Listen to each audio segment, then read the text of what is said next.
Assalamualaikum warahmatullahi wabarakatuh. Innal hamdalillah nahmaduhu wa nasta'inuhu wa nastaghfiruh wa na'udzu billahi min shururi anfusina wa min sayyiati a'malina. May yahdihillahu fala mudilla lahu wa may yudlil fala hadiya lahu.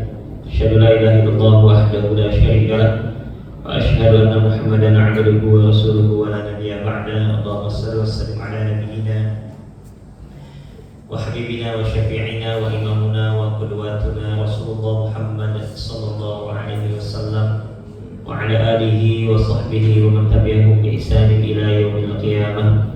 Faqala Allah ta'ala fi kitabihil karim, a'udzu billahi minasy syaithanir rajim. Bismillahirrahmanirrahim.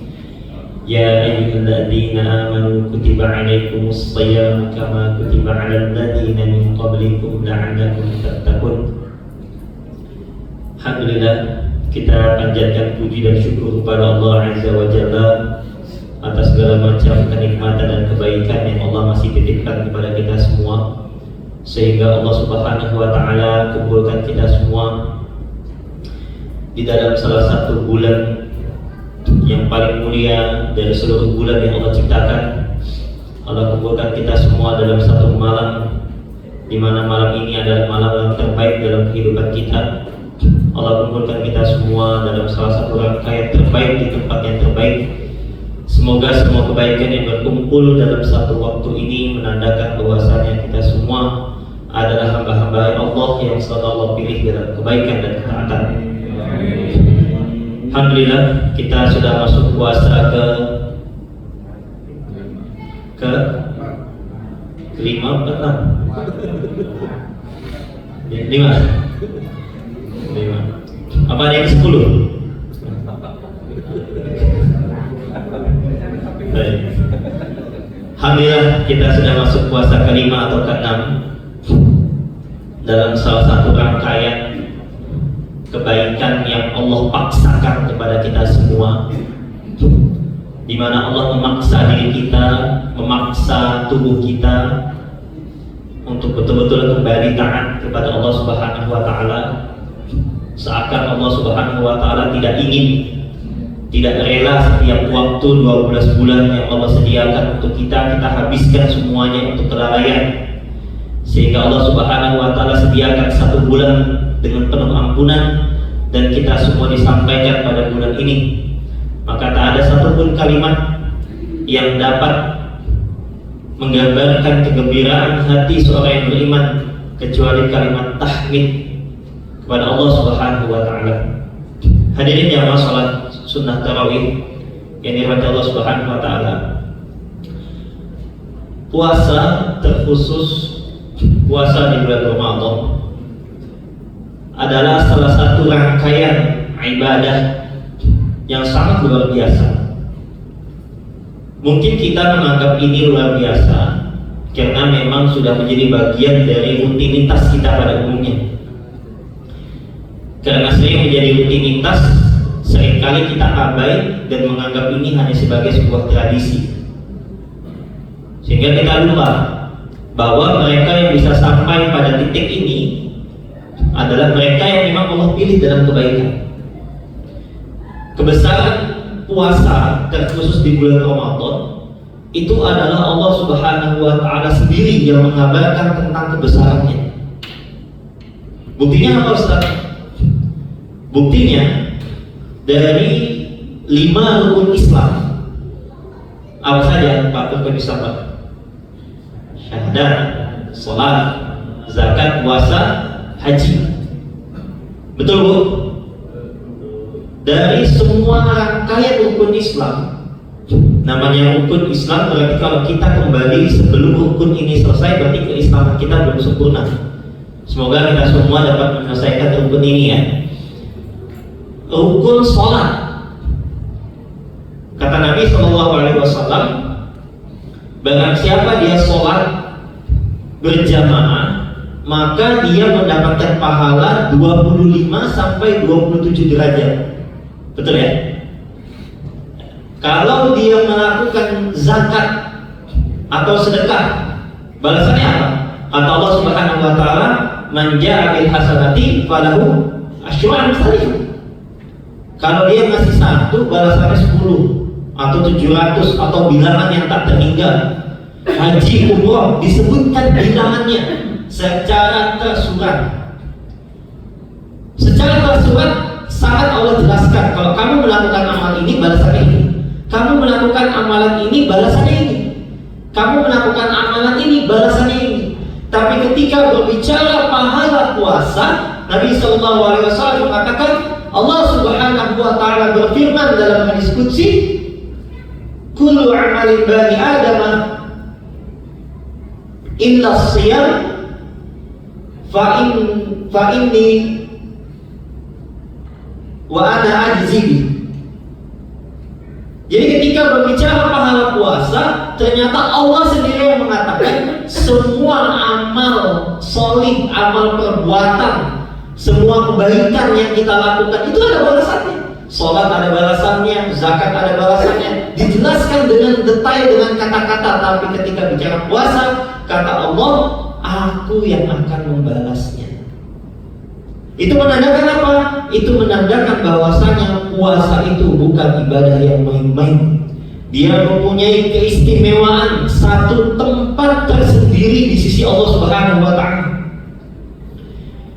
Saking besarnya sampai-sampai Al-Imam Ibnu Rajab Al-Hambali dalam kitab Lataif Al-Ma'arif, saya sarankan jamaah sekalian mengkhatamkan kitab ini, karena kitab ini sangat luar biasa dalam menggambarkan kebaikan-kebaikan atau rahasia-rahasia yang Allah berikan dalam bulan-bulan Islam. Kenapa lantas puasa menjadi ibadah yang dahsyat? Beliau mengatakan bahwasanya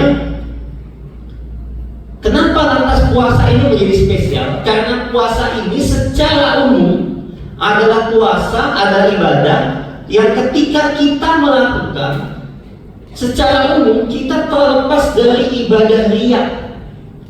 Tidak ada bentuk ingin diperlihatkan kepada manusia. Maksudnya bagaimana, Ustaz? Kalau kita sholat, dia terlihat bentuknya. Oh, bapak ini sedang sholat. Oh, habis sholat isya, sholat ba'diyah, terlihat. Seikhlas apapun hati kita, sekuat apapun iman kita, akan selalu ada celah dari syaitan untuk masuk ke dalam hati kita dan mengembuskan perasaan ujub, sum'ah, riya, sehingga kita tidak ikhlas ketika beribadah kepada Allah Subhanahu wa taala. Ketika kita sedekah, baik secara online, ditransfer maupun lewat kotak amal di masjid yang kita cintai ini, maka dia terlihat. Apalagi masjid-masjid sekarang sudah ada CCTV-nya. Semua terlihat. Haji, apalagi haji dan umroh. Indonesia kalau bicara haji dan umroh, kalau nggak ada tanjidornya nggak apa.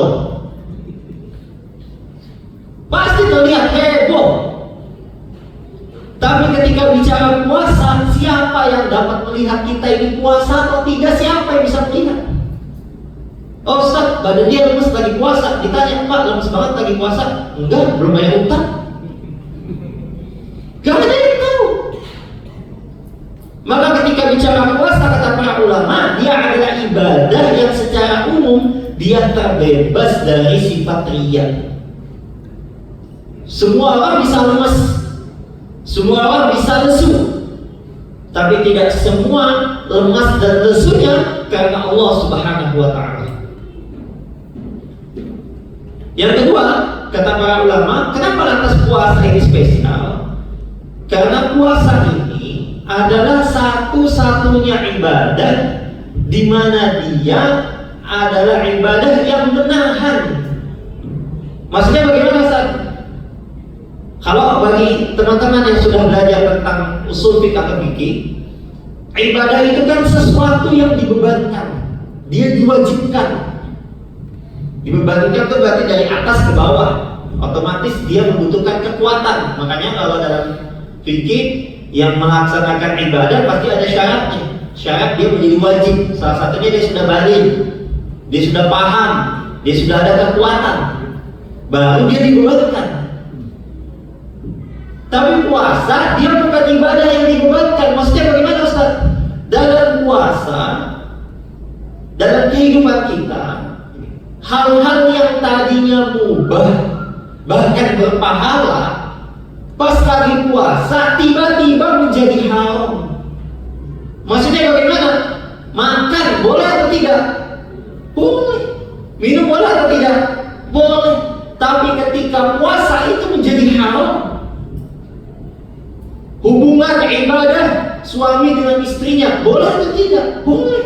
Bahkan berpahala. Tapi ketika dilakukan di siang hari, bukan saja terlarang, namun dia dosa. Itulah kedahsyatan puasa. Kenapa? Karena dia ibadah yang dia bukan hanya dibebankan, tapi membuat kita menahan. Yang tadinya boleh jadi nggak boleh.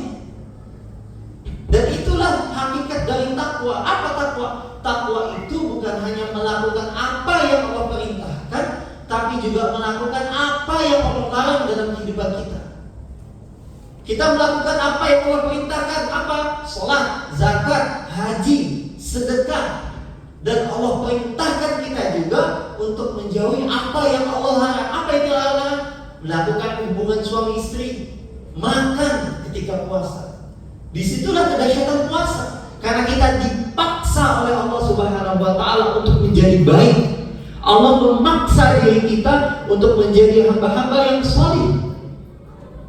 Maka sangatlah rugi kalau ada dari antara kita atau mungkin kita yang ketika dia masuk bulan puasa, dia masuk bulan Ramadan, sudah Allah paksa menjadi hamba yang baik, namun dia tidak menjadi baik. Ada Ustaz? Ada.